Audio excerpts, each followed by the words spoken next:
Dog in the streets, but snuggle monster in the sheets? Today we're breaking down the pros and cons of letting your favorite canine companion sleep in your bed. Let's bark about it.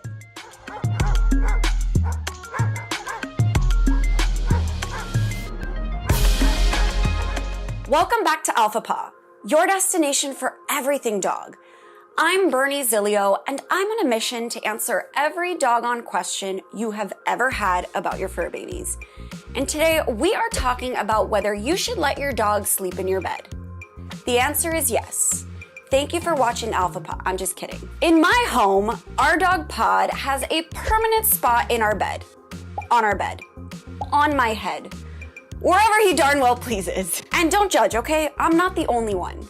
In fact, 56% of pet parents report letting their dogs snuggle up to them. But is letting your dog sleep in your bed a good idea? It's mixed. Let's start with the bad so we can end this video on a positive note, shall we? As we've discussed before, dogs spend a lot of their sleep time in REM, the light part of the sleep cycle in which our puppers dream and kick their perfect little legs around. And while you may like that they're not deep sleepers and always alert, say if they're protecting your home or something, that constant movement may not be good for your sleep. In a recent 2020 study, researchers found that having a dog in bed actually increased human movement in bed as well.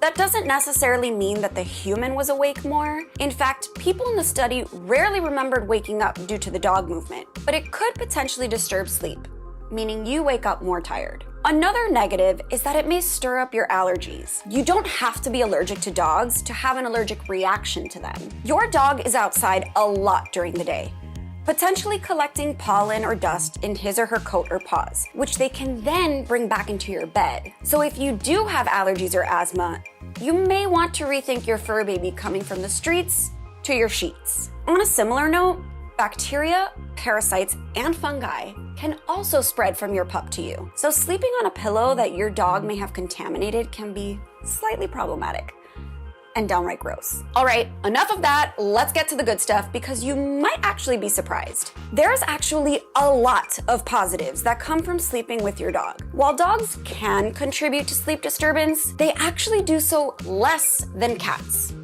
Studies also show that people sleep perfectly fine with a dog in their bedroom, and many sleep fine with a pup actually in their bed. It's important to note, though, that the size of the dog and the size of the bed do play a role. Another study in 2018 found that women in particular actually felt better in bed with their dog by their side. In fact, they reported feeling safer and more comfortable sleeping with a canine companion than with a human partner or a cat. But like, duh. But women aren't the only ones reaping the benefits of having a canine cuddler. As we've talked about before, dogs relieve stress and anxiety in all humans, which, if you're a troubled sleeper, can be a huge help when getting in your Z's. Studies show that dogs benefit your cortisol levels, heart rate, and blood pressure. So there you have it, the pros and cons. Now you can make an educated decision as to whether to let your fur baby play big spoon, little spoon, or no spoon at all. But if you are going to let your dog sleep in your bed, be sure to wash your sheets regularly, make sure your doggo is up to date on all vaccinations and that he or she is taking flea and tick preventatives, and be sure to wash your hands after handling any of their mess. Now, I know I can't be the only one who has pretty much surrendered my entire bed to the dog, so let me know in the comment section down below if you let your pupper sleep with you too, or if this video has changed your mind at all. Again, I'm Bernie Zilio, and this is Alpha Paw. Be sure you subscribe so you don't miss a single doggone episode, and we will see you guys next time.